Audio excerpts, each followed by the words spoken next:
તો સવાર પહેલાં મેં ફટાફટ કોફી બનાવી અને ગરમા ગરમ કોફી પીધી. તો હાલો હવે લાગી જઈએ મેઇન કામ ઉપર. તો મેઇન કામ એ છે કે આજે સવારમાં શ્રીયા માટે બનાવવાનો છે નાસ્તો, અને નાસ્તામાં બનશે આજે બીટના પરોઠા. તો સૌથી પહેલાં તો આ ફ્રીજમાંથી જે બીટ કાઢ્યું ને એના છોતરા કાઢી નાખું ફટાફટ, અને હવે આ બીટને એકદમ સાવ ઝીણું એવું ખમણી નાખવાનું છે. અને હવે એમાં હું ઘઉંનો લોટ નાખી અને ફટાફટ લોટ બાંધી નાખીશ. અને હવે આ જુઓ મસ્ત મજાનો લોટ બંધાઈ ગયો છે. તો હવે આપણે પરોઠા બનાવવાનું શરૂઆત કરી દઈએ. અને જુઓ હવે મસ્ત મસ્ત પરોઠા બને છે.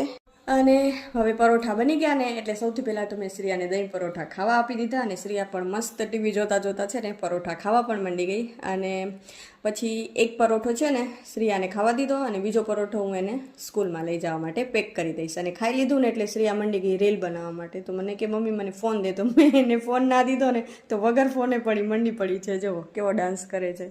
એક તો સવારમાં સ્કૂલ જવાનું મોડું થતું હોય ને એમાં શ્રીયાને ડાન્સ કરવા ગમે. તો ક્યારની એને કહું છું કે હાલ હવે તૈયાર થઈ જા. પછી ફાઇનલી જોવો હવે એને મેં એકદમ તૈયાર કરી દીધી છે, ખાલી માથું ઓળવાનું જ બાકી છે.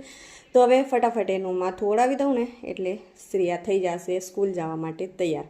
અને તૈયાર થઈ ગઈ ને એટલે મેં પહેલાં તો એનો નાસ્તાનો ડબ્બો ભર્યો. તો એમાં મેં એને દહીં પરોઠા અને એક કેળા આપી છે. તો હાલો પહેલાં તો એનું બેગ પેક કરી લઉં. તો આ બધી વસ્તુ છે ને એના બેગમાં રાખી દઈએ એટલે ફટાફટ એનો બેગ પેક થઈ જાય. તો શ્રેયાનો બેગ તો પેક થઈ ગયો છે, અને શ્રેયા પણ રેડી થઈ ગઈ છે સ્કૂલ જવા માટે. તો ફટાફટ એ મને રાધે રાધે અને ટાટા બાય બાય કહીને નીકળી ગઈ સ્કૂલ જવા માટે. તો હવે શ્રેયા સ્કૂલ જશે એટલે હું તો એકદમ ફ્રી થઈ જાઉં. પણ પછી યાદ આવ્યું કે હું ફ્રી થઈને બેસી જઈશ તો ઘરનું કામ કોણ કરશે. તો હાલો ફટાફટ પહેલાં ઘરનું કામ કરીએ. Tata bye bye.